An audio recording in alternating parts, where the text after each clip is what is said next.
del Estado de México. Adelante, diputada. Buenas tardes. Con su permiso, diputada presidenta, saludo a mis compañeros diputados, a los medios de comunicación y al público en general. La que suscribe, diputada María de Lourdes Garay Casillas,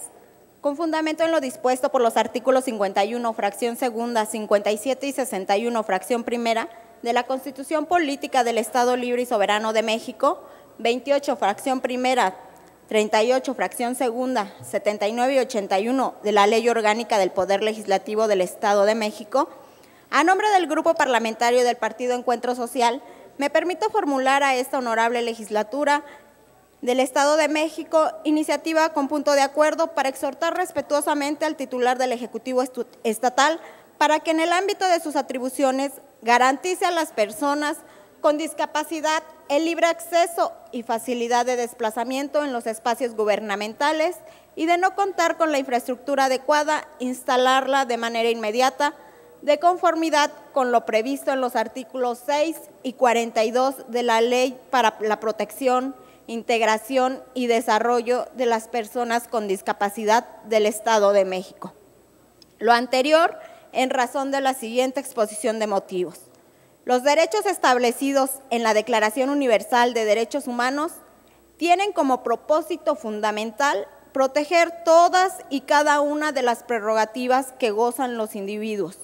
por el simple hecho de serlo, sin importar su condición física, social o de raza, pero en la práctica existen ciertos grupos vulnerables que requieren de una atención particular de la sociedad,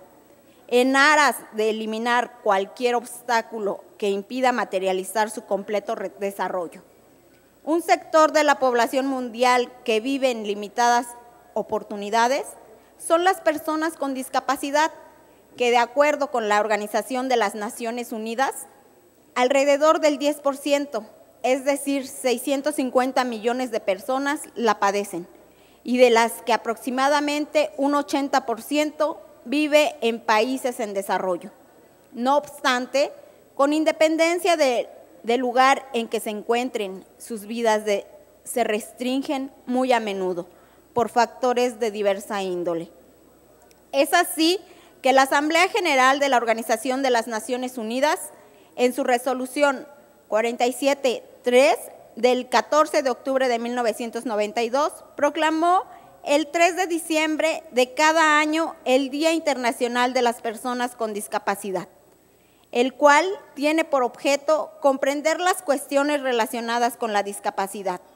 los derechos de las personas y los beneficios que derivan de su integración en todos y cada uno de los aspectos de la vida política, social, económica y cultural de las comunidades. Asimismo, brinda la oportunidad de promover actividades encaminadas a lograr el objetivo del disfrute pleno e igual de los derechos humanos y la participación en la sociedad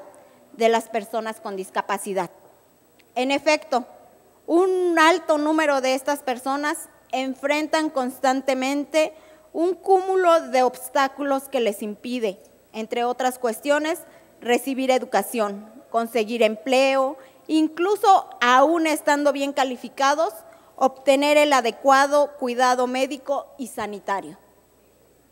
integrarse en la sociedad, ser aceptados y hasta el más elemental, el de desplazarse. En tal virtud, el 13 de diciembre del 2006, la Asamblea General de la Organización de las Naciones Unidas adoptó formalmente la Convención sobre los Derechos de las Personas con Discapacidad,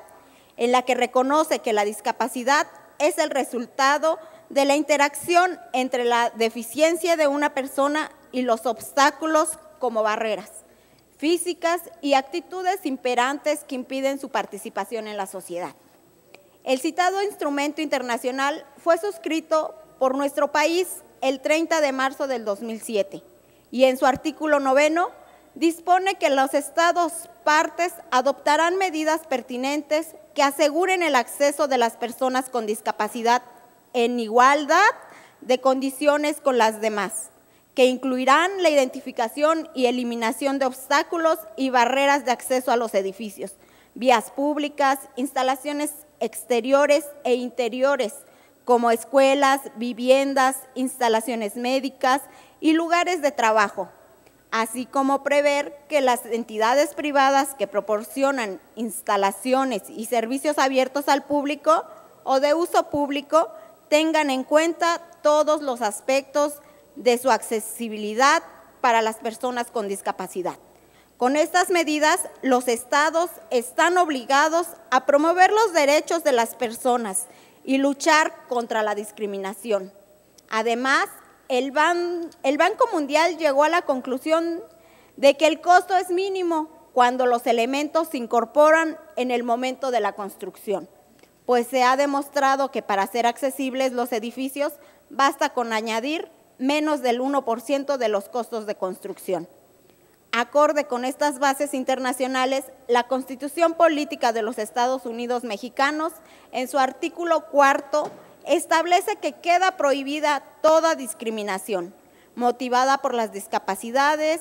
y se ha emitido la Ley General de las Personas con Discapacidad de observancia en toda la República. Y en sus numerales 13 y 14, consigna que estas personas tienen derecho a libre desplazamiento en condiciones dignas y seguras en espacios públicos, por lo que las dependencias de administración pública, federal, estatal y municipal vigilarán el cumplimiento de las disposiciones que en materia de accesibilidad, desarrollo urbano y vivienda se establecen en la normatividad vigente. Asimismo, la planta física de las empresas privadas debe contar con facilidades arquitectónicas para sus trabajadores con alguna discapacidad.